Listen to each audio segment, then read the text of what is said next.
inyong ibinabalik sa ating bansa sa pamamagitan ng pagpapadala ng mga remittance ay talaga naman ay hindi mapapantayan. Kaya naman, narito kami upang isulong ang inyong mga karapatan at upang tugunan ang inyong mga pangangailangan. Ang inyong tapang at katatagan ay nagsisilbing ilaw ng pag-asa para sa maraming Pilipino. Ang dedikasyon nyo para sa inyong mga pamilya at sa ating bayan ay tunay na binibigyan talaga natin ng halaga. Ang kapalit naman at bunga ng inyong mga sakripisyo ay isang maganda, komportable at maayos na pamumuhay para sa inyong mga pamilya, pag-asenso ng inyong mga komunidad at kaunlaran ng ating buong bansa.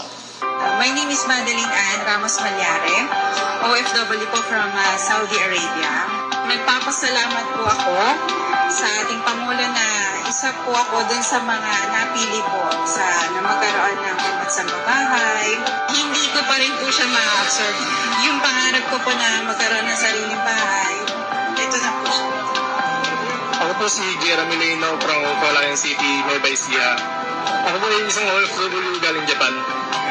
Masaya po kasi gawa ng bilang isang OFW po, mahirap mag-ipon na para makapagpatayo ng sariling bahay.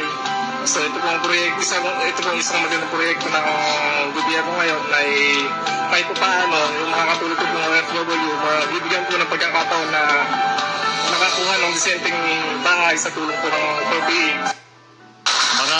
Maraming salamat sa lahat ng ibinibigay ninyo sa Pilipinas.